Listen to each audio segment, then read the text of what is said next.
So let's start this video from the position of you're the one doing the breaking up. Okay, you're breaking up with them. So you just need to be prepared for smear campaigns, flying monkeys, lots of defamatory things being said about you, vindictiveness, stalking, post separation abuse, hoovering, rage, threats, manipulation, them going from seductive and rageful in the same text sequence, lots of texts. That makes you want to break up with them, right? So, breaking up from a narcissistic relationship is difficult. Once again, keep talking about that continuum. At the more severe level of narcissism, you may need to have a safety plan. And as always, we'll have those resources in the video notes.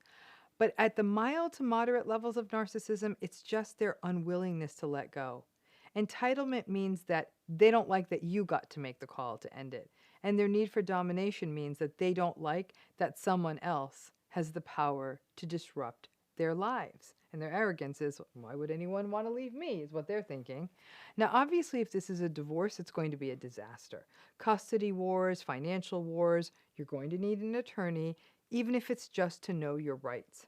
Family court will not be your friend. You will need realistic expectations, and the post separation abuse in the wake of the divorce may go on for years. So, can anything soften this? The one thing that potentially could soften such a breakup is that the narcissist meets someone new really quickly. The distraction of a new relationship may tone down some of their vindictiveness, but not nearly as much as you may think.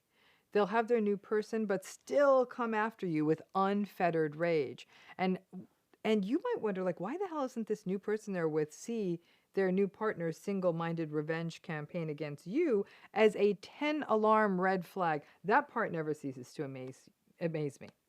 But if they believe that what they're doing is making you suffer, that nobody's talking to you anymore, or you lose your reputation or something, that actually might calm the narcissist down a little bit. But then it means that you aren't getting out of this unscathed, you're getting harmed, so it doesn't really soften this breakup. It just may mean that they may slow down their post separation abuse because they feel they won because you're suffering. Okay, remember, you broke up with them.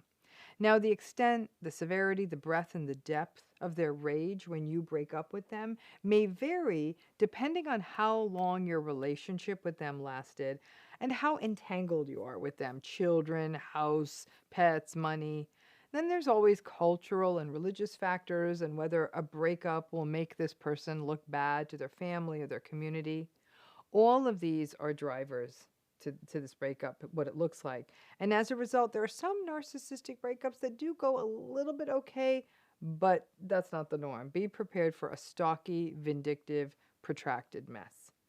This is why I let survivors know that leaving is incredibly courageous, because you are really knowingly entering a very fraught, frightening, manipulative situation by leaving.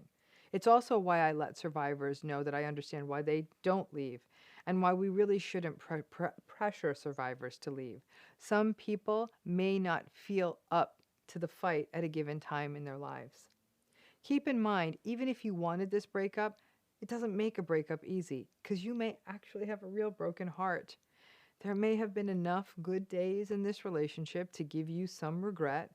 You may not want to break up the family you've created, even though you know it's not good for your children to see you in this relationship anymore. And you shudder at the thought of having to share custody and not being with your kids all the time. You may also be anxious about your own future, about meeting someone new or what this unknown looks like. And some advice to you: don't post anything about your breakup on social media, especially if it's a divorce. I know the narcissist will, but it's better for you to play a cleaner ground game. If it's a divorce, social media posts can come back to bite you, and it's not good for your children to see your posts. It can also get challenging for your friends and family to see them too. Take any anger you have into therapy or into your attorney's office.